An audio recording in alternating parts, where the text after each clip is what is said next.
ನಮಸ್ಕಾರ.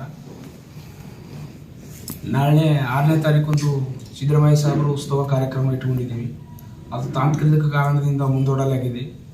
ಹಾಗಾಗಿ ಒಂದು ಬರ್ತಕ್ಕಂಥ ದಿನದಲ್ಲಿ ಒಂದು ನಿಮ್ಗೆ ಒಂದು ವಾರದಲ್ಲಿ ಒಂದು ಡೇಟ್ ತಿಳಿಸಿ ಎಲ್ಲ ಹಳ್ಳಿ ಜನದಲ್ಲಿ ಎಲ್ಲ ನಮ್ಮ ಸಮಾಜ ಮುಖಂಡರಲ್ಲಿ ಹಾಗೂ ಎಲ್ಲ ಸಿದ್ದರಾಮಯ್ಯ ಅಭಿಮಾನಿ ಬಳಗೋದವರಿಗೆ ಹೇಳಿಬಿಟ್ಟಿದ್ದೀವಿ ನಿನ್ನೆ ಒಂದು ಪ್ರೆಸ್ ಮೀಟ್ ಮುಖಾಂತರ, ಮಾಧ್ಯಮದ ಮುಖಾಂತರ.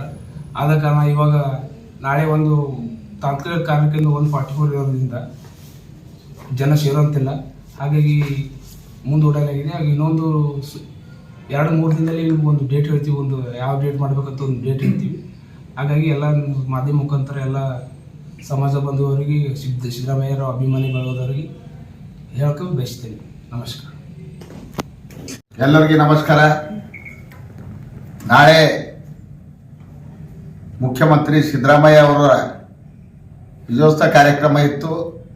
ಇದು 144 ಇದ್ದಿನ ಸಲೆಂದು ಅದಕ್ಕೆ ನಾವೆಲ್ಲ ಸಂಘಟನಾದವರು ಅದಕ್ಕೇನಾದ ಮುಂದಿನ ಅವ್ರ ಸಮಾಜದೆಲ್ಲ ಒಂದು ನಿರ್ಣಯ ತೊಗೊಂಡಿನ ಸಲಕ್ಕೆ ಮುಂದಿನ ದಿನದಾಗ ಒಳ್ಳೆ ರೀತಿಯಿಂದ ಎಲ್ಲ ಸಮಾಜದವ್ರದ್ದು ಏನಾದ ಅಂದ್ರೆ ಸಹಕಾರ ತೊಗೊಂಡು ಅದಕ್ಕೆ ಒಳ್ಳೆ ರೀತಿ ನಮ್ಮ ಮಾಜಿ ಸಚಿವ ರಾಜಶೇಖರ್ ಪಾಟೀಲ್ ಆಗಲಿ, ಚಂದ್ರಶೇಖರ್ ಪಾಟೀಲ್, ಭೀಮರಾವ್ ಪಾಟೀಲ್ ಆಗಲಿ, ಅಭಿಷೇಕ್ ಪಾಟೀಲ್ ಅವ್ರ ನೇತೃತ್ವದಲ್ಲಿ ಹುಮನಾಬಾದ್ ಒಂದು ಏನದ ಅಂದ್ರೆ ಇಂಥ ವಿಜಯೋತ್ಸವ ಕಾರ್ಯಕ್ರಮ ಇತ್ತು. ಅದು ಅನಿವಾರ್ಯ ಕಾರಣದಿಂದ ಏನದ ಮುಂದೂಡಿದೆ. ಮತ್ತು ಶೀಘ್ರದಲ್ಲೇ ನಾವೆಲ್ಲ ಸಂಘಟನೆ ಮತ್ತು ಅವ್ರದ್ದೆಲ್ಲ ಸಮಾಜ ಮುಖಂಡರಿಗೆ ಚರ್ಚೆ ಮಾಡಿ ಅದಕ್ಕೆ ನಾವು ನಿಗದಿ ಮಾಡ್ತೇವೆ. ಅದಕ್ಕೆ ನಾಳೆ ಬರ್ತಕ್ಕಂಥ ದಿನದಲ್ಲಿ ಏನು ಮಾಡೋದಿತ್ತು ಅದು 144 ಇದ್ದಿನ ಕಡೆಯಿಂದ ಏನದ ಕಾರ್ಯಕ್ರಮ ಮುಂದೂಡಿದೆ.